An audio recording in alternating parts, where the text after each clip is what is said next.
Alright, so one great way to progress at digital painting is to do plein studies. And this is exactly what we're gonna do in this video. Hey guys, Florian here. I'm in Tenerife at the moment in the Canary Island, and the place is filled with beautiful landscapes, amazing plants and cool houses to paint. So we're gonna go in the forest and do one plein study.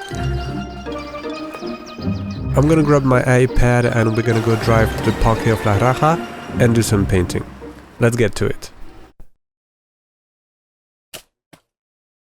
Alright, so after a small hike in the national park, we found this pretty cool spot, which is a great candidate to train my vegetation painting skills. Speaking of which, the trees are very dense and the floor is absolutely littered with dead leaves, so we're gonna have some drastic artistic decisions to make during this plein study. I start by creating an underpaint, just like you could do with traditional medium. This way during the painting I can leave out some spots to show the bright orange through the brush strokes, and that would create a pretty cool effect, I hope, especially with all the dead leaves on the floor.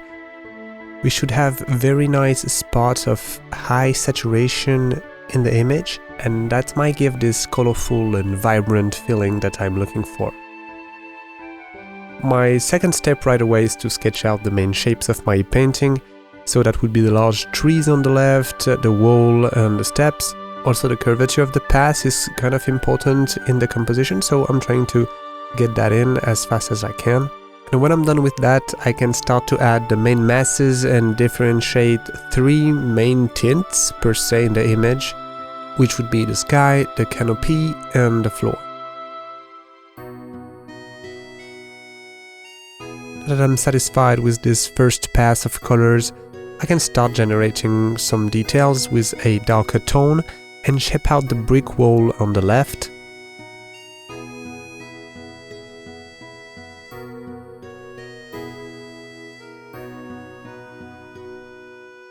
Also, it's a good time to introduce some small shapes to create more rhythm in the painting. Just like I talk in so many of my other videos, I like to think with small, medium and large shapes, and it goes also for the brush strokes. So to give you some context for this video, we are traveling at the moment in Tenerife with some artist friends to explore the island, take cool photos, make some paintings and work remotely. Since it's only 4 hours from France and there is so much diversity on the island, we can have a very different experience every day here.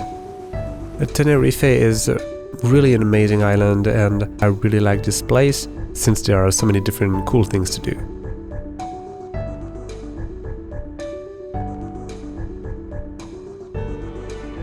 So at this point I'm back at the house where I can finish the painting by using a reference photo taken from the scene.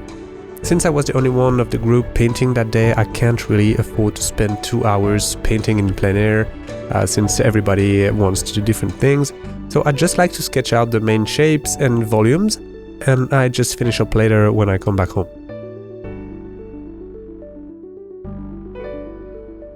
So I want to find a graphical language for the floor, which is, as you can see, very detailed and noisy in reality.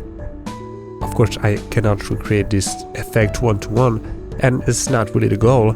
I decided to emphasize the reds and make small marks to create an interesting pattern. I like to take a lot of liberty when doing plein painting, and you should obviously do that too, since it's all about interpreting fully what you see. The reference is actually a great way to help you understand what you're trying to paint, to understand the materials, the colors. But this is an artistic exercise. I'm not trying to reproduce one-to-one what I see.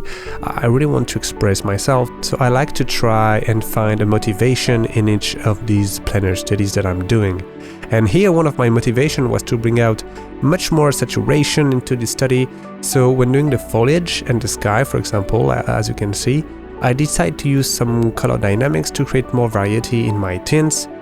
Having kind of a goal for any plein study is actually pretty interesting. In the future I'll also probably make other plein studies with different set of rules, for example like no pressure in your brushes or trying to emulate watercolors. Right here I'm trying to emulate maybe gouache or acrylic painting. I wanted to have this underpaint and I wanted to be very free with the colors and saturation in order to create an interesting piece. Since in reality the lighting was kind of overcast, there's no direct lighting. As you can see, it's a lot of grays and muddy colors. So I'm just trying to find an interesting artistic twist in order to make this image more interesting.